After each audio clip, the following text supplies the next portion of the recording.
Alex was adjusting to his new normal. As soon as he arrived, the number of pending issues that needed resolution was overwhelming, due to the fact that no one had been in the position for quite some time. This was somehow beneficial for him, as it kept him focused, on some days for nearly 20 hours straight, leaving him no time to think about anything else. But, after a short while, as he began to tidy up things, he discovered that he actually had quite a bit of free time. He just didn't know how to spend it, and it was during those days that he gradually allowed himself to think about everything. He had no regrets about anything. Well, actually he regretted having taken Lisa to bed and punishing her that way. She was not to blame for anything, she was just unintentionally caught up in the lies and betrayal of Marie. But the truth was that she didn't seem to care.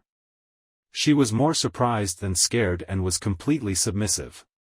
He regretted leaving the car behind. It took him years to have it after buying it as scrap from a junkyard and overseeing its meticulous restoration. A midnight blue late 60s Shelby Mustang fastback with white stripes. Wherever he ended up, one day, there would be another. Yes, because he knew he couldn't go back home. If he did, the most likely outcome was being arrested and taken to court after Marie obtained a divorce for abandonment. No, the life where he was born and lived was over. He would never give her that satisfaction. The fact that he had time and nothing to spend it on started to make these intrusive thoughts consume him, and he began drinking more than he should, trying to silence the voices in his head.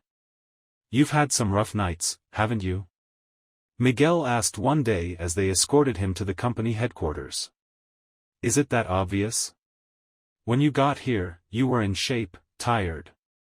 Now you look like a zombie, and while I saw the workload you had in the beginning, now, you're worse." Alex fell silent. "If you'll allow me. Speak freely. I know the circumstances under which you came here." Alex looked at him with a questioning expression. "I know it was something that happened suddenly, that your name came up and a few hours later you were here. I don't know what you wanted to escape from. I didn't run away from anything. Rather, I wanted to leave something behind permanently. Whatever. But whatever it is, you have to let it go here." Miguel pointed around. "I know things have been relatively calm, nothing has happened nearby, and you probably think it's excessive having 5 guys with you in a car everywhere, actually. But I assure you it isn't. Have you ever wondered why no one wants to come here? Do you think it's because it's boring?" Alex knew there was a reason for all this, even though it annoyed him to feel that every step he took was being watched. "That said, I'd prefer that if things go sideways, you'd be in shape and capable. I'd also feel better if you knew how to handle a weapon. I spoke with the team, and they don't oppose you joining our training." Alex was surprised and looked at the other men, and they all nodded. "We train every day after hours with the rest of the crew at headquarters. You'll get home later and train with us. But there's a catch.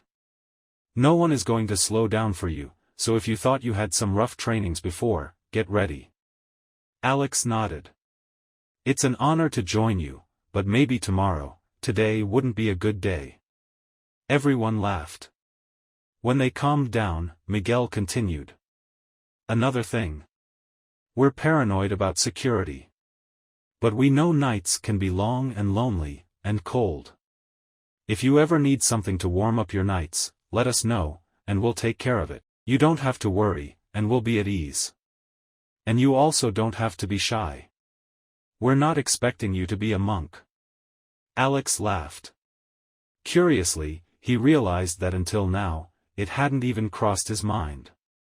Alex's nights improved significantly, especially because he started coming home exhausted from training, with muscle aches in places he didn't know he had or that could hurt, and he would collapse into bed, repeating the routine the next day. But as the days went by, he noticed an increasing vigor and a substantial difference in his physique.